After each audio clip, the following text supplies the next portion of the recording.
There All we right. go.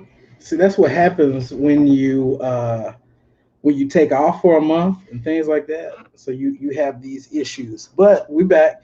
If you guys give me just 1 minute, I'm gonna share the link and I'm gonna put it in Facebook so you guys can take the link and share it. My apologies. So unprofessional. But as you can see, I got the wonderful Dr. Pritchett, and we're gonna be cutting it in on a subject that's near and dear to my heart, and I believe is relevant to the day and age and the climate that we're living in, which is this topic of biblical justice. Biblical justice.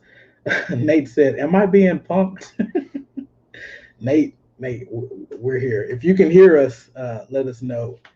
Uh, so we can see you guys in the chat. I got brother Chris Gibson. I got Nate 2D2. I got Mr. Tyler Lott. I got Apologist in Detroit. Let me get that link out to Facebook. Give me just a second, and let me go ahead and introduce my esteemed guest. I can't call him a colleague yet because this is uh, Sure, you can. my professor. So I'm still a Padawan learner. But How many classes have you actually taken? Like two. yeah. Yeah, you barely had any of my classes. But I watch so much of Trinity Radio, it feels like a class. That's true. So yeah, but let me get that link to you guys. If you guys are watching via Facebook, better yet, y'all can go ahead and share the link for me in the comment section and on Facebook. But yeah, we want to go ahead and get right into it, man. We're gonna be talking about a few issues that came up. Uh, Look, there have been um, articles, there have been videos. Listened to a symposium the other day uh, about the woke church perspective. The anti-woke symposium is what it was called. Look, even Dr. Pritchett seen it, Yeah, and it was 2 hours long, and it was kind of boring. it was very repetitive. It was 2 hours long. I wonder if people read the book with with any intentions to learn. Well, at one point, they actually said that unless you have ministry funds to pay for the book, he doesn't suggest anyone get it and read it. One of them said that. But he's built his whole platform off of the book. Yeah. Well, some people build platforms off of things like attacking Leighton Flowers, my friend Leighton Flowers. Some would say that Leighton Flowers built his platform going after James White. So, that's how that's the YouTube world, man. That's the YouTube world. It's not for the faint of heart. Yep. I built Trinity Radio's platform off Braxton Hunter. So when we were in there eating lunch, I was talking to you about Justin Peters and his platform. He's up to 61,000 subscribers, and all he does is pretty much go after Kenneth Copeland and guys like that. And I said, hey, maybe we should start going after some of these heretics. I hear you, man. Apparently you can build but the problem with that is then you'd have to watch all that Kenneth Copeland all the time. I don't know that I could handle that. Yes. But look, Kenneth Copeland is funny to me. I get a kick out of Reverend Copeland, if I could call him a reverend. He would tell you he's the prophet of America, the apostle of America, and then he talked to the weather. So, well, as long as they're out there making good remixes of of the dumb stuff he says, man, that was the jam for about a month on my Facebook page. So, but some of you guys are wondering what Dr. Pritchett is doing here sitting next to me. Well, he was nice enough to come all the way down from the nice state of Indiana, and he's kicking it here. Y'all know that I've moved from Texas to Arkansas, and I would say Dr. Pritchett is also one of the reasons why he's one of the several reasons. He's one of the reasons why I went ahead and made the move to Arkansas. So I can say that it's very peaceful. It is all that it's made out to be. I'm gonna be able to get some work done. I found pretty cool and gainful employment, and also I'm also fulfilled on a ministerial level as well. Still looking for a church, but I'm gonna find one of those too. But Dr. Pritchett, you are from Arkansas, is that correct? Yeah, from Central Arkansas, about 45, 50 minutes from here. Lived in the North Little Rock, Maumelle area until about 6 years ago when I went to Trinity. So most of my life was spent out here. Right. So yeah, I like Arkansas. It's a good state. Yeah, I'm here, and he's on vacation, which is why he stopped by. So I was like, yeah, let's go ahead and get it in. So let me tell you guys what we're getting ready to do. I am getting ready to kick off a maybe a 1.5 to 2 month series on biblical justice and Christian activism. Biblical justice and Christian activism. These are topics that the Woke Church book and that other books cover. The Woke Church book by Dr. Eric Mason is an excellent book. And I just want to let people know that Christians, who, if you want to call them woke, you can. I think it would be anachronistic, but Christians have been writing on this for a long time. I'm talking about Orthodox Christians. I'm talking about Christians like Dr. Carl F. Ellis. I'm talking about Christians like Dr. Tony Evans. This is a big old book on the doctrine of the Christian life by John Frame, and there's a lot of agreement between these three books. So this is not something new, but what I'm finding out is a lot of people who have been conditioned by politics are not familiar with the theological implications on ethics. Right. And there is a tendency to separate eschatology from ethics, to separate heaven from ethics. Well, just theology in general. And one of the things that I was really fond of Ben Witherington's work on New Testament theology was his insistence that you cannot do New Testament theology, and same thing with the Old Testament, but you can't do New Testament theology without the discussion of ethics, because ethics and theology are bound together. And so his New Testament theology, it's 2 volumes, I think it's still available, is theology and ethics, because he insists that you cannot separate ethics from, and then he looks at it from like the individual voices of the New Testament authors, and then he looks at the collective whole and the ethical outlook, and it says that is doing theology. And there is I used to be really good at being able to name every book and author, but there is an Old Testament scholar that has his Old Testament theology, and we actually assign these books at Trinity, and his Old Testament theology is actually Old Testament theology and ethics, because once again, in the Old Testament, you have to marry those two. You can't divorce one from the other and think theology is independent of ethics. And so there is a tradition within evangelicalism that is always recognized that theology in general goes hand in hand with ethics, and they're inseparable. So. Yes, and I like a lot of, I'm not a Calvinist, but I love a lot of Dr. John Frame's work, where he classifies the theology as the biblical application to life. He classifies apologetics, the biblical application to unbelief, things like that. So you don't see, when I'm talking about a robust theology that's not shallow. The tendency of what I've been hearing over the last few weeks is people want to separate. They want to separate. They separate man. In other words, they dichotomize man. Okay, and they separate the soul of a man from the flesh of a man. Right. Which was what was done in slavery. And in my opinion, that is heretical. Because one, God didn't make man as just one part. He made man as a unified whole.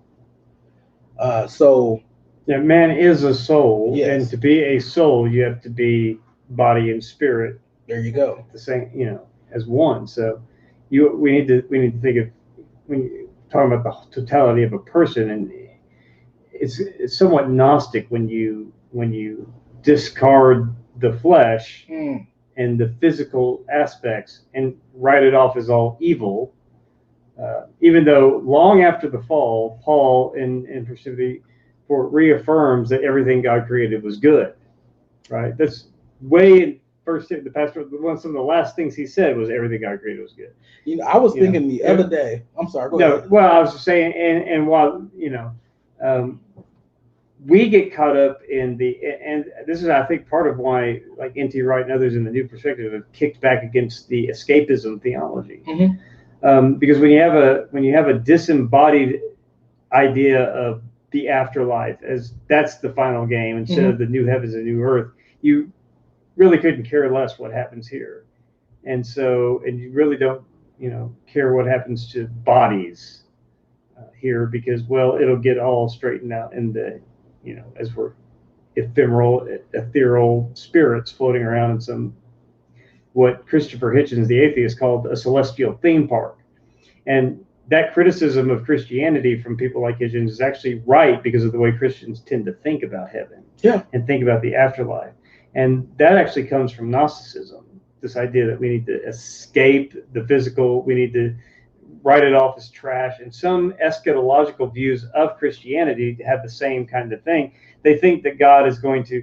There's an article that we assign in my general epistles class about, does God own a Death Star, kind of riffing on Star Wars, as if God's going to trash because of a certain way people read the Petrine epistles. That God's going to completely obliterate, as if wipe out an existence and create ex nihilo all over again. Wow. Which is not what those texts are talking about. And a lot of New Testament exegetes in Petrine comics, no, this earth is going to still be this earth. This earth, the psalmist said long ago, this earth endures forever.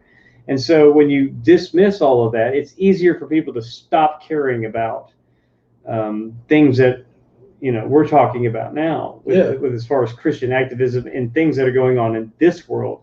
And all of that stems from if you divide spirit from body, which James says it means dead, right? But if you just think in terms of disembodied experience, and then the flesh is all evil, and so we need to focus on heavenly things and not earthly things, and not the physical, the here, the now. Yeah, you get into you could screen out a whole lot of the Bible that way. And that's easy to do, especially if you think theology is divorced from ethics. Then you simply have a theological system that we're going to go down the chapters in systematic theology books, and that is Christianity. But that's not Christianity. In fact, if you've ever read a systematic theology book, you'll find that almost 70% of the contents of the Bible is left out of it. Well, that's why you have books like Woke Church. That's why you have books, and I got a whole bunch of them sitting right here. That's why you have books like Free at Last by Dr. Carl F. Ellis. That's why you have books like Kingdom Agenda that tries to deal with not just the content of the gospel, but what many have called the scope of the gospel, that deals with sanctification. And I believe that it was Jesus who tied love of God also with love of neighbor. So he tied the vertical relationship with God to the horizontal relationship with man. Right. And so it wasn't Dr. Eric Mason. It wasn't Dr. Tony Evans. It wasn't any woke theologian who linked the two. It was Jesus. Yeah. It was Jesus who linked the spiritual, your relationship with God, with the physical, with the social realm, your relationship with your neighbor. And who is your neighbor? Well, of course, Jesus told the story of the Good Samaritan. Your neighbor is the person whose need that you see and that you can meet. Yeah, even if it's someone you dislike. Even if it's somebody. If those Samaritans, well, Luke's gospel, more so than I'd say the other three. Luke's gospel is, and you find this in the early chapters of Acts too. It's very interested in focusing on when it talks about the kingdom. It's very interested in the now. This is my message now. These are the things that you need to be concerned with, and a lot of his parables in Luke's gospel have to do with the horizontal relationships between people that he uses to illustrate what the kingdom is like. and a lot of it's bound up in economic issues. A lot of it's, bound up in social hierarchy or class systems, Mm-hmm. Now you find that in the other gospels as well, but Luke, you can't escape reading Luke's gospel without encountering that. And does Jesus intend to teach us anything with that beyond, what you normally hear in typical Baptist churches that in my background of just the how do you apply this to become a better Christian in your, how do you grow spiritually?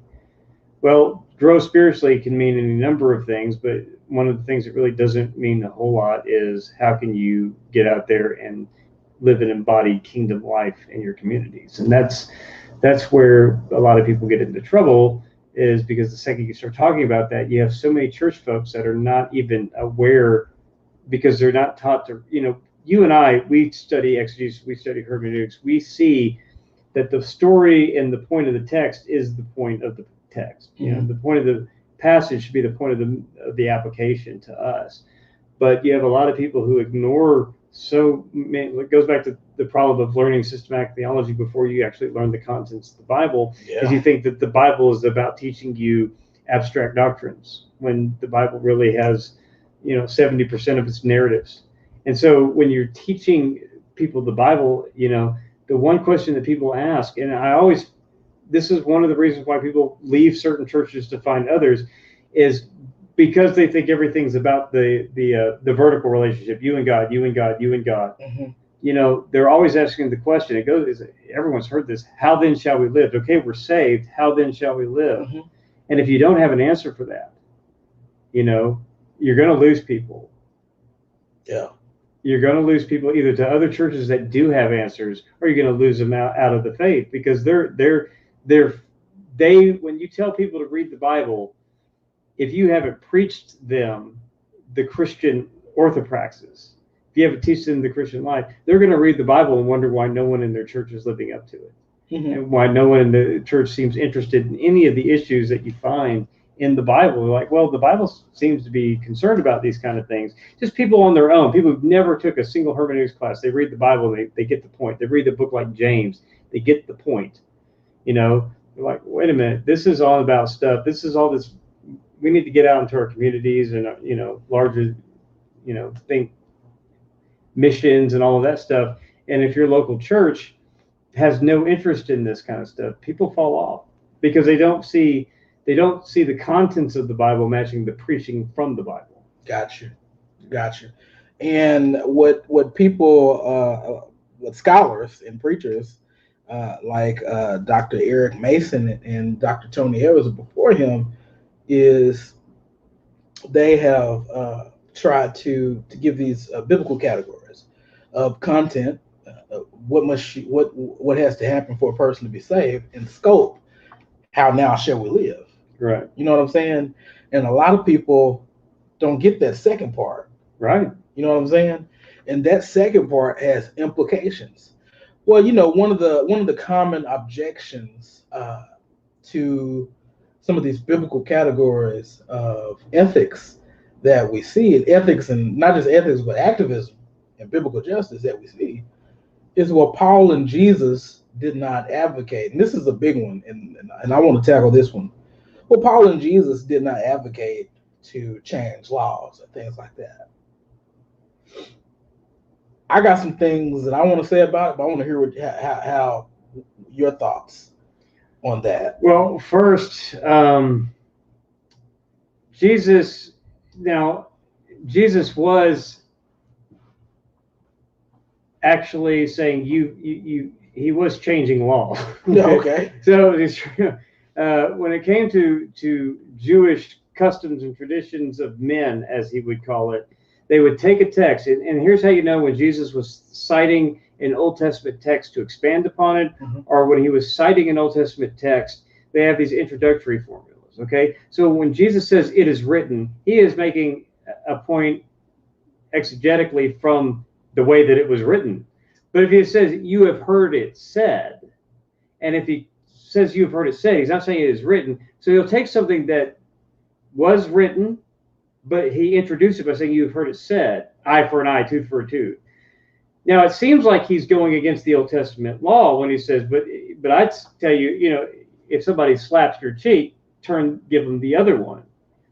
But people would say, "Wait, he's changing the law." No, he's not actually changing the Old Testament law as it was. But a slap is not like a punch, right?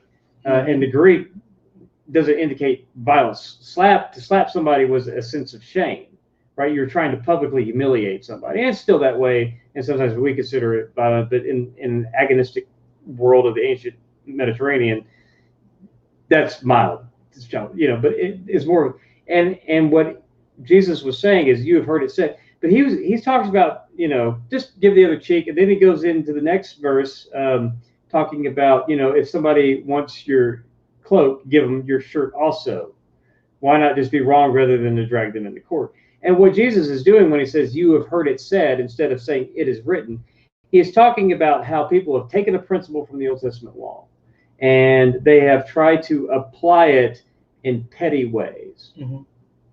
So why were they able to get away with that kind of thing? Because there are so many stacks and stacks of traditions of men piled on top of the law, especially developing in the intertestamental period, that by the time of the first century, it was almost unlivable how many steps you could take on the Sabbath. And, all of these arbitrary rules that you can't find rooted in the actual text of the Old Testament, but the way that law was applied through the rabbinic traditions. So he was actually trying to change some of the laws because some of those laws were way above and beyond what was actually written, right? So the idea is what now, if you want to say he wasn't trying to overtake, change Roman laws, okay, but in Roman controlled Israel, there was still the Israel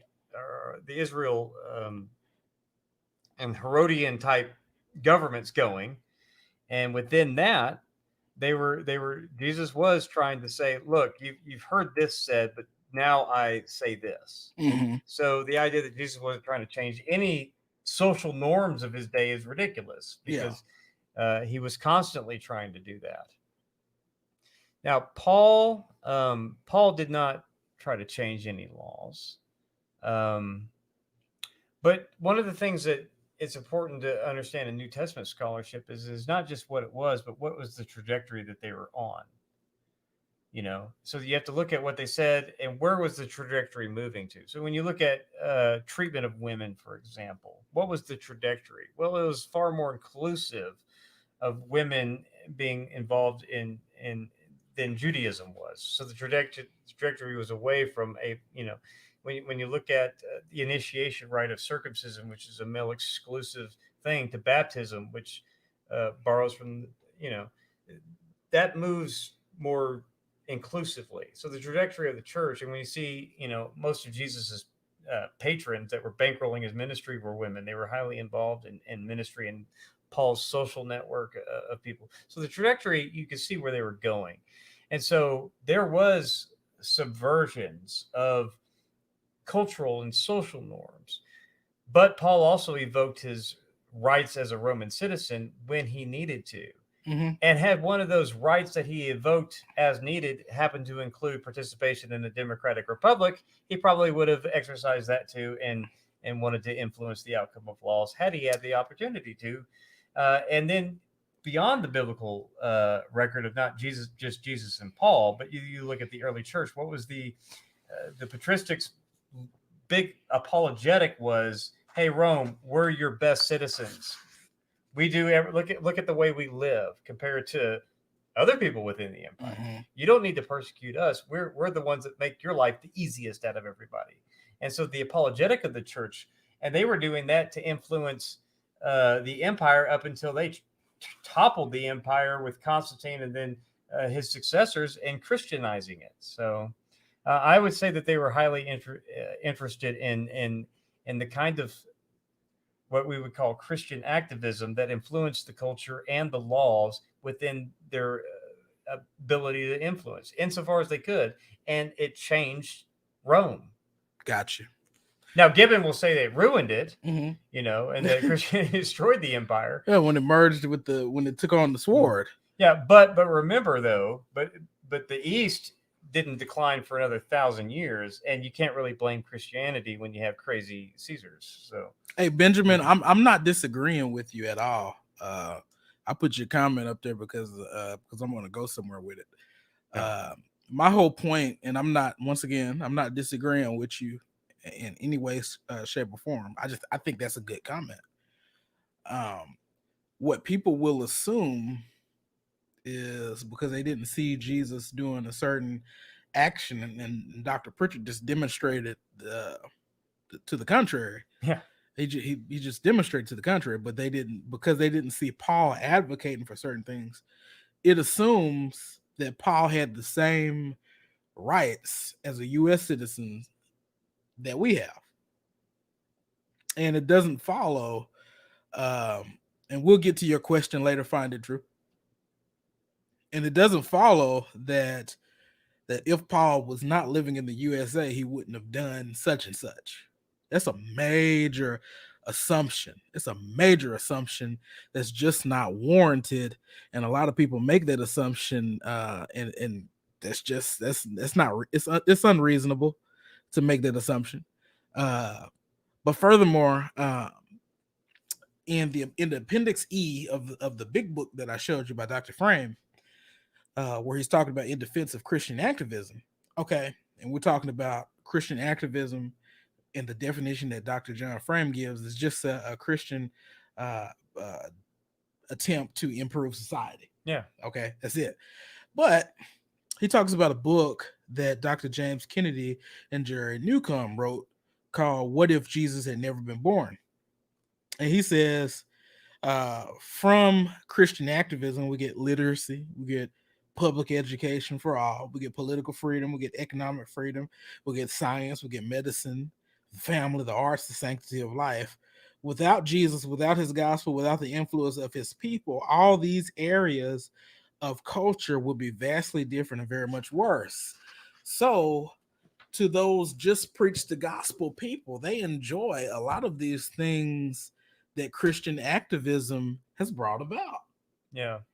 Well, by preach the gospel, you mean the people that say we shouldn't do anything but just preach the gospel, right? Yeah. Well, you know, my thing to that is the gospels are the gospel. Yeah.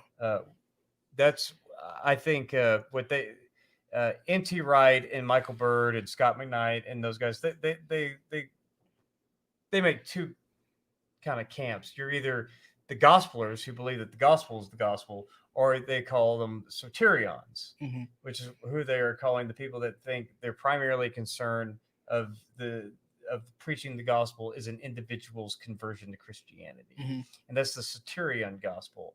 But they would say that that's not. They said that's only one aspect of the gospel because they insist that the gospels are the gospel. Yes.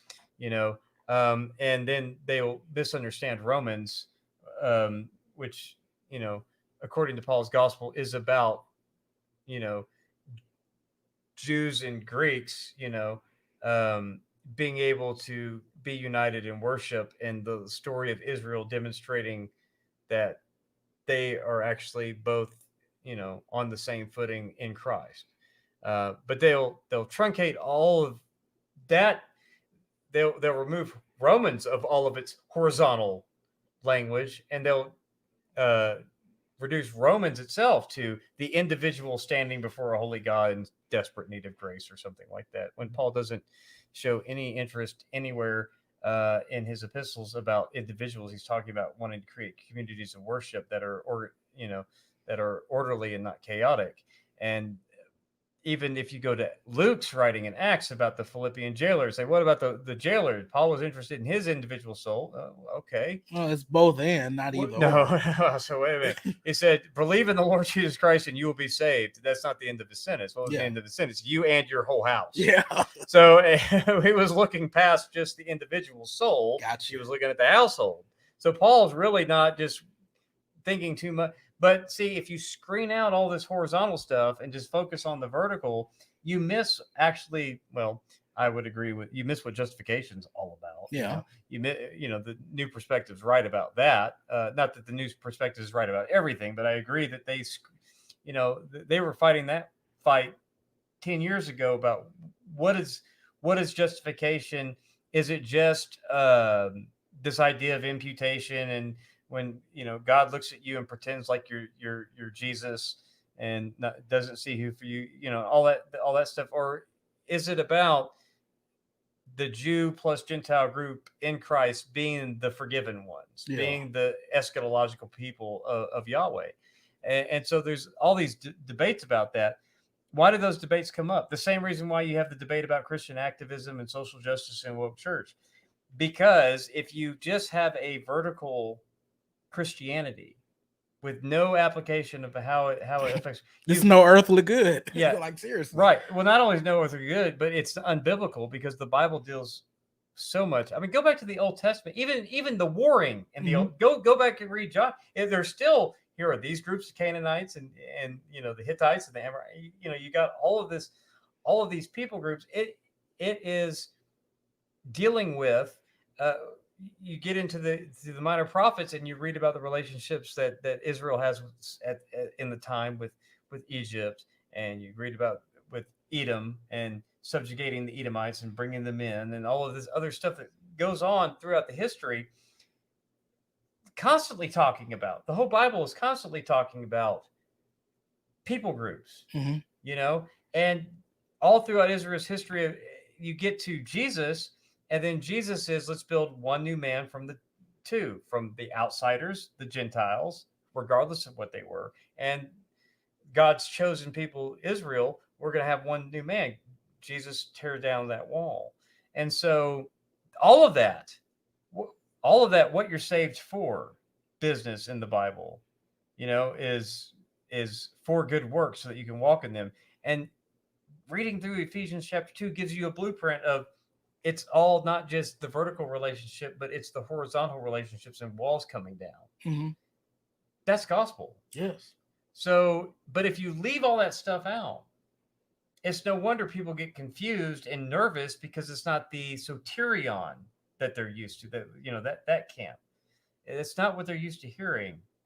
And if what they are used to hearing in certain subcultures is one set of ideological views on social issues, on economic issues, on political issues, and all of that, and all they hear is soterion gospel, then all of a sudden it is, well, religiously I'm going to believe this stuff, and then socially I'm going to believe this stuff, and there's a disconnect between their active political life or their social life and their spiritual life. But there's no such basis for that in the Bible to have a compartmentalized life. Yeah. Now, like I said, and like you said earlier, neither one of us are a theonomist. No. And that was a position advocated by a lot of Dr. Van Til's followers. Bonson. Okay. I don't. Neither one of us believe that God has given the sword to the church. No. Okay. So we don't believe that. Nevertheless, we don't believe in neutrality either. Okay. Yeah. I have a great appreciation for the book that you assigned for our Apologetics 2 class, which is Total Truth by Nancy Piercy.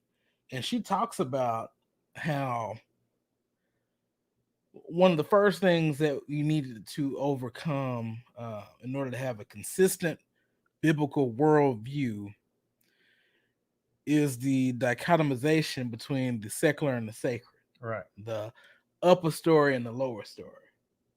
Nevertheless, we're not just talking about what you believe on a personal level, because a lot of people would. She also talks about the fact value. She calls it the fact value dichotomy. Well, we need to eliminate that dichotomy in ethics as well, because that dichotomy exists for a whole bunch of people in ethics as well, where there's a dichotomy between how you treat your neighbor and how you treat God. Right. Okay. When, as we said before, that Jesus linked the two. Mm-hmm. Okay. Jesus did not dichotomize it. So We're not saying that we go out and we in that government forces people to do the right thing. We're not saying that. We're not saying that we hitch our wagons to certain political camps. But what we are saying is that the church should be leading the charge on these things to influence society in the way that they should go, according to the scope of the gospel. You know what I'm saying? Well, I think that that is the outcome of a gospel people. Yes. If you're not separating that, and if you're not just a soterion religiously that I've got my ticket punched to heaven, and I'm going to hopefully my friends get their tickets punched to heaven, but then I'm going to go about my business. But if you're talking about what we're talking about, which is, the goal is to see when we say theology, we automatically think ethics, right? Instead of saying theology and ethics, because ethics is part of theology. Yes. So that's the goal, to where our sacred and where our secular is subsumed into the sacred, where Christ is Lord over our secular lives, to where we no longer have one. Yes. And be biblically grounded, so that in our public life, instead of calling it secular, in our public life, which includes our interactions at work, it includes our politics. It's an election year. Jesus is Lord of our vote. Jesus is Lord of everything else. Yes. And he's Lord over what we do with he's Lord over what, like we were talking about before the show started. We were talking about everything belongs to the Lord that we have. We are just stewards. Everything. We are stewards of what the Lord has granted us to have. Yeah. And so Jesus is Lord over our finances and our economics too. And what are we to do? What are we to do with all of that? Well, a lot of people want to say, well, okay, I need to, well, as a Christian, I know I need to give to the church. And I think our church should do this and do that. But some people, when we talk about Christian activism, we think bigger, because in an individualistic culture like the West, we have to be on guard, because some of the Bible will not make sense to us because it's written from a collectivist culture. Yes. But we think so individually about my spiritual journey and my participation in the church, but my part in the clothes bank still somehow focused on me and my journey, that I'm going to work in the food bank or the clothes bank at my church, and that's our good deeds and all of this kind of stuff. But the focus is still, as much as I'm doing something good, it's still I'm doing something good. It really is more about my walk with the Lord, as opposed to what impact this is having on the community, because we are naturally introspective people. I'm not saying we're self-centered and rotten to the core, that you shouldn't feel some sort of edification by serving. But our first instinct is to think, can my service, how does this shape my walk vertically with God, as opposed to how does it make my neighbor's life better because I'm passing out food? You see, our instinct is to think about, this is first and foremost about my walk with the Lord, when God's like, no, this is first and foremost about you helping to feed those people, because that's what you need. That's what I want you to be doing. So we've got to get that fixed in our mind. So when people ask me, where do you stand on Christian activism? Well, I stand up for Christian activism if somebody is dumb enough to attack it, because I like Frame's definition. Or just say Christian activism is making the world better for Jesus. Yeah. And making the world better in Jesus' name. Amen. That's a good way to define Christian activism. And of course, that's only gonna matter if you have churches that are actually engaged in that sort of thing in their community. Oh, this is funny. It says, Matthew, I see why you like Dr. Pritchett. He gets it. Dr. Pritchett is woke. According to some people.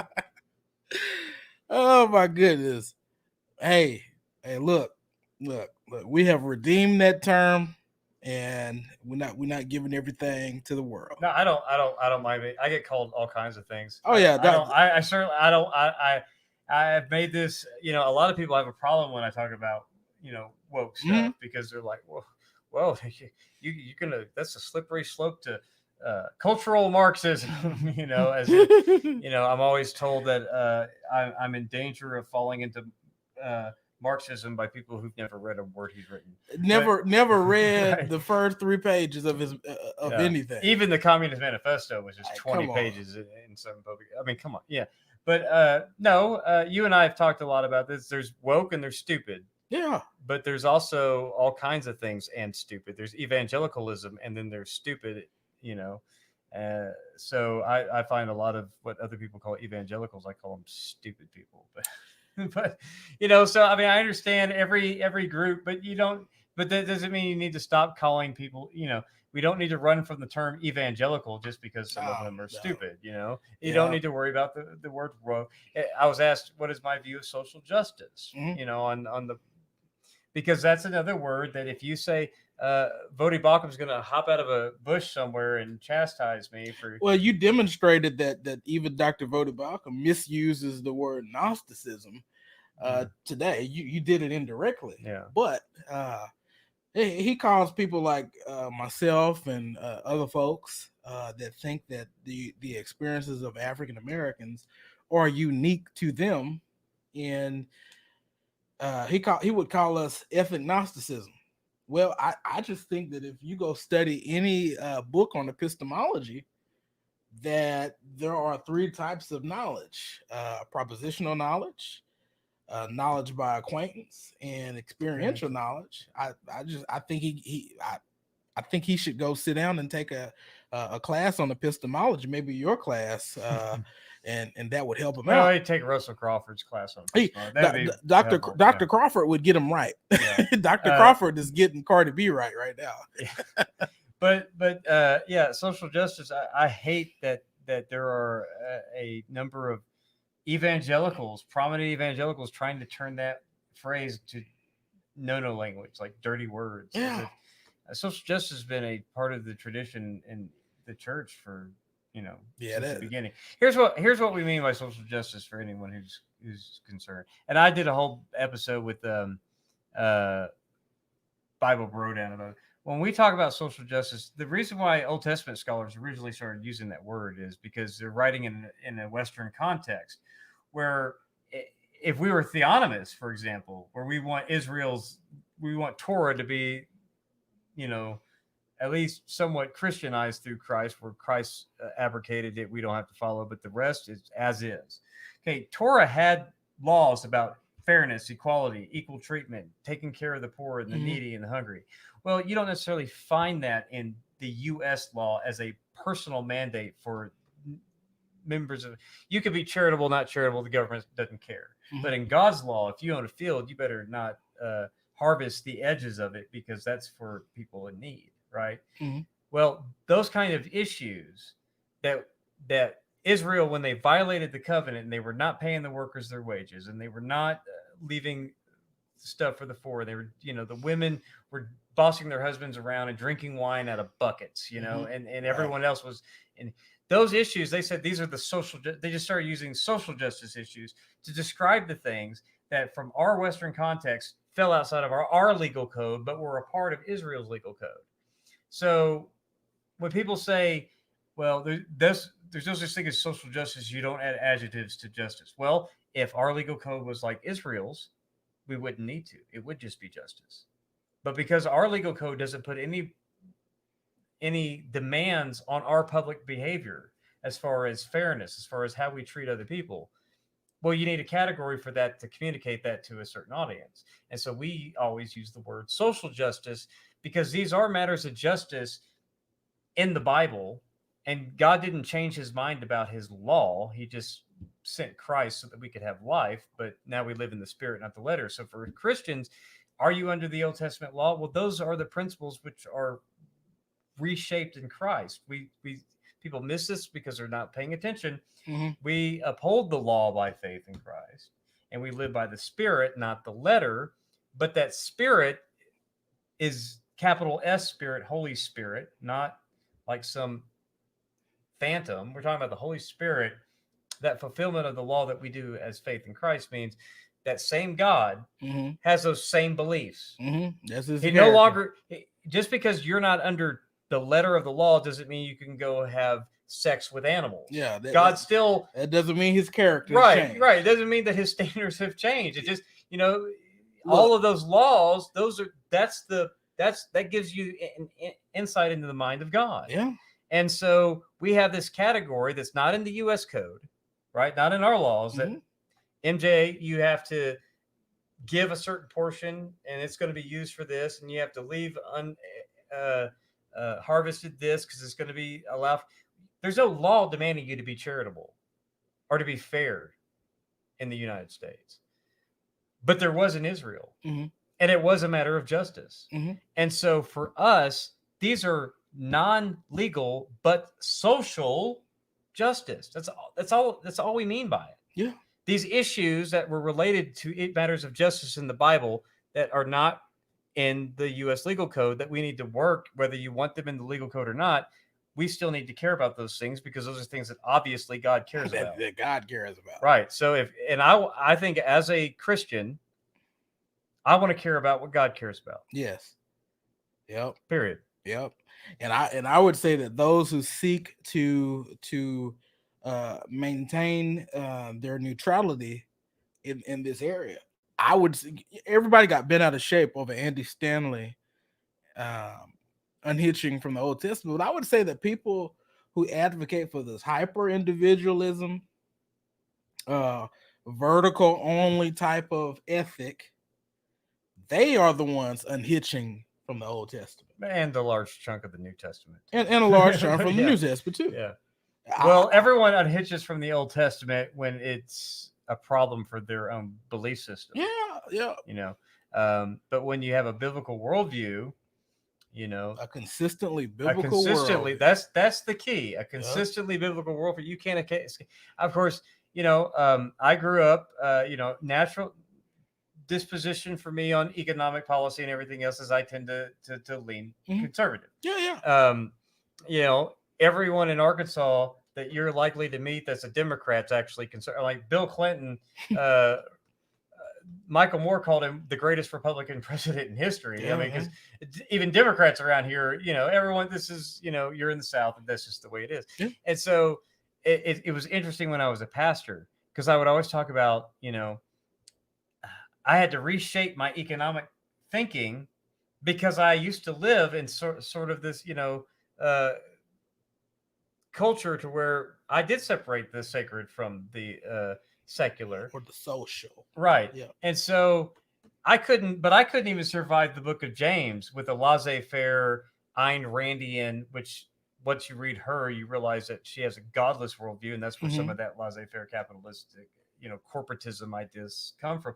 But you can't survive thinking that if you read the book of James, let alone the minor prophets or Proverbs or anything else.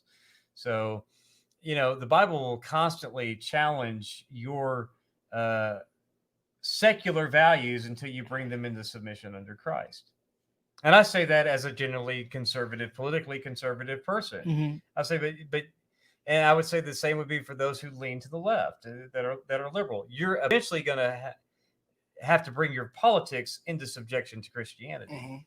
Now, people can differ on what that might mean in terms of their activism or in terms of their politics or whatever. But, you know, we've talked a lot that it should mean the same thing if the Spirit brings us all together. Yeah. And it's not going to look like any political party that we have. No, it's not. Yeah. And for more on that, I would suggest that people get Justin Gibney's et al.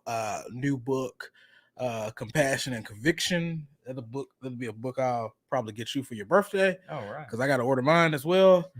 But somebody asked a question. Matthew, MJ, isn't Voddie's definition of ethnognosicism that due to someone's background they know or determine what racist is?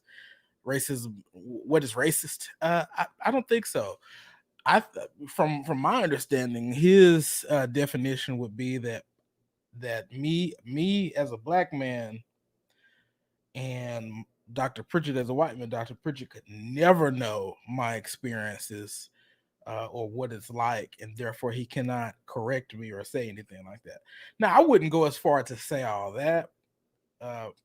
It's very well possible that some people have, but I would just use the standard categories of epistemology, that there is something called experiential knowledge, and my experience is different from his experience as a white man. We are both human beings.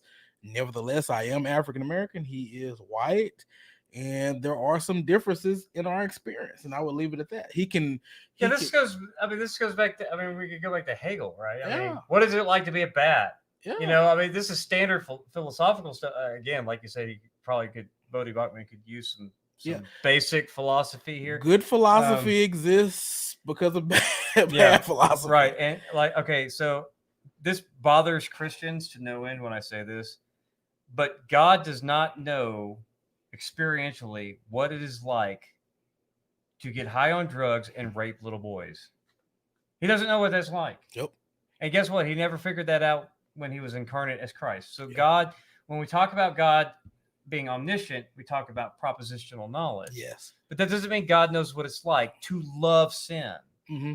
Because he doesn't love sin. Mm-hmm. That's experiential. Yes. Right? And so I can't really necessarily know the what it's likeness of other white individuals with different background, like someone that's Caucasian, white skin, but is European, British, and grew up in Essex. I have no clue what that white guy's experience is like, let alone your experience. Mm-hmm. Right? So I can approximate. Mm-hmm. You know, I can empathize. Mm-hmm. Maybe I can relate if we've been through similar shared experiences. You know, as a matter of being at a certain level of the socioeconomic scale or something. I still don't know what it's like to be black anymore. You know what it's like to be white. So that seems to be obvious to most people, but to others they call that ethnic gnosticism. Okay, that's ridiculous. That has been used almost. I remember when Dr. James White had a debate with John Shelby Spong, and John Shelby Spong called James White a homophobe. And Dr. James White took an issue with that and said that the word homophobe has been used in this debate as a bludgeon to to stop conversation. And I think that ethnic Gnosticism is used almost as a bludgeon to stop conversation and to prevent the other side from learning anything that might help the conversation go further.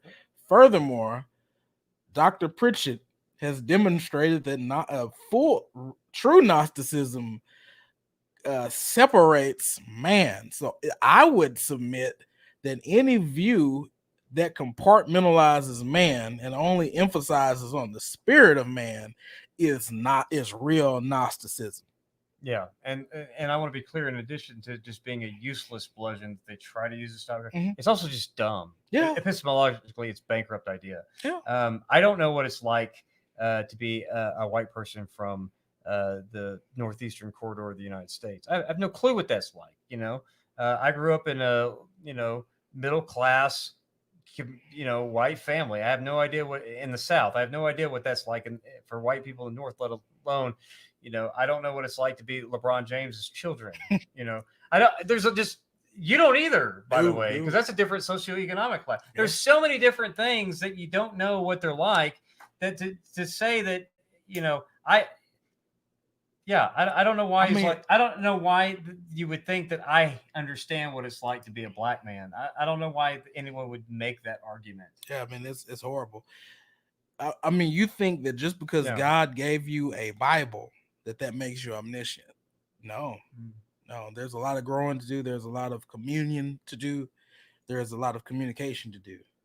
But when we talk about anthropology, you're a sinner, I'm a sinner. Yeah. But for some people, that's the conversation ends there, and human experience is the same at all times, in all places, in all human history. And anyone who's ever taken a basic level of sociology class knows that exceedingly stupid. They hate sociology. Yeah, but even a gen ed freshman level sociology. They hate sociology. But I mean, come on, this is but forget philosophy, even sociology. This is these kind of concepts. They come up with these terms because they're somewhat theological. Mm-hmm. I understand why they do it. I do it too. Mm-hmm. I have a term that I coined to throw back at people. I call it cultural Pelagian. You're Pelagian. You're a cultural Pelagian. Yep, I'm going to expand on that in some papers one of these days. Yeah. So I understand why they do it, but if you look behind why I do the concept? I do the concept because I use Pelagianism because there's a concept behind it that's theological, that's true. And I put the word cultural there because what I mean by that is some people think that you are untainted by the conditions in which you were born. You're born into a cultural neutrality, just like Pelagian would say a moral neutrality, theologically. Well, okay. But when he says, an ethnic Gnosticism, he's actually, Gnostics denied the physical altogether, but he's actually the one. See, he uses the term wrongly because he's the one who's saying your physicality doesn't matter. It's the colorblind thing. It's the colorblind. Your physicality doesn't matter. Does he know what? I mean, you have to. Do you know what Gnosticism is? Gnosticism is a rejection of all the physical because the only thing it's inherently evil, right? So, if he's saying that I should be able to identify with your lived-in experience, you should be able to. You know exactly what it's like to be a white man in Arkansas. You should just know that you should be able to know that. That's actually to reject what we're saying and calling that ethnic Gnosticism is actually what would be ethnic Gnosticism, as if the physical is irrelevant to people's experience. Wow. So it turns out that those people that use that phrase are the actual Gnostics. Daggers. Yeah. So daggers. You can't tell me that this stuff doesn't matter and then accuse us of Gnosticism when we're saying that, these shades do matter in society. And I don't really know what it's like to be you any more than you know what it's like to be me. But, yeah. Well, we've been going at it for almost an hour. Dr. Pritchett, tell everybody how to get a hold to you. And please, when he give you this information, go to subscribe to his channels, plural. But most definitely go subscribe to the main channel. Yeah, Trinity Radio. And then we have Trinity Radio Extra. If you just search those in a YouTube box, you'll see Braxton Hunter and me, and mostly Braxton Hunter on Trinity Radio. But we do a show together, and then we do Trinity Radio Extra together. You can find where he is a student and I'm a professor at Trinity College of the Bible Theological Seminary at Trinity SEM. That's trinitysem.edu. If you want to learn formally or if you want to audit some courses, things like that. But you can find me on Facebook. We have the Trinity Radio Primetime Discussion Facebook group, which is chaos. Oh, yeah. We're getting it in. Yeah. We are getting it in. People from all different perspectives and varieties of theological and political opinions. More political this year because it's an election year, but it's a circus, but it's a fun circus. Yeah, that'd be all right. Yeah. All right. Well, look, let me give y'all some quick announcements. Don't forget to hit that like button and to also share this. I think this has been an excellent conversation. This is kicking off a series that I'm going to do covering maybe a month and a half, possibly to 2 months. On biblical justice and Christian activism. I got some interviews coming up. We're going to be getting Alex McElroy on here. I apologize, Alex McElroy on here. I'm going to get some of my friends. What's up, Trevor Delaney, my brother? I'm going to be getting some of my friends. I might reach out to quite a few of them. I might reach out to apologists in Detroit to see when our schedules lined up. Isaiah Robeson, Pastor Isaiah Robeson has already agreed to come on, and we're going to discuss his chapter on Christian activism and justice. Adam Coleman, we're going to get him toward the end. We're going to be talking philosophy. Who was the philosopher that influenced Thomas Jefferson heavily? The philosopher that influenced Thomas Jefferson. Good question. I'm having a brain issue, but we're gonna talk about. Me and Adam are studying him. Locke. Who's that? Locke. John Locke. Thank you. Oh my God. I needed a second. Right now we're kind of going in on John Locke and Thomas Sowell. We're going to be talking about both of them and their especially John Locke's influence on the philosophy over here in the West. So we got quite the lineup. This is needed. This is where I feel like God is leading me.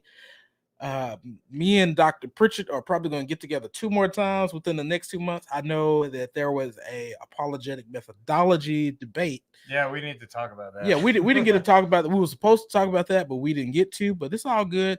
It had Dr. Richard Howe in there.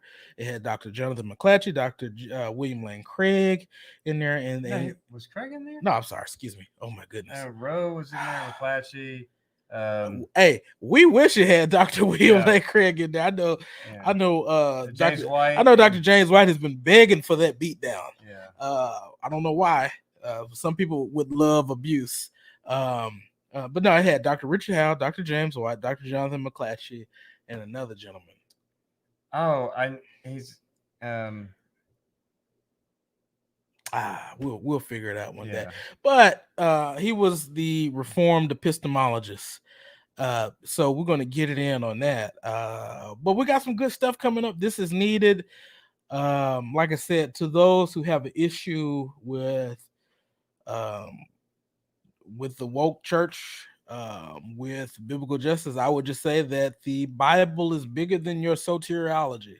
Yeah.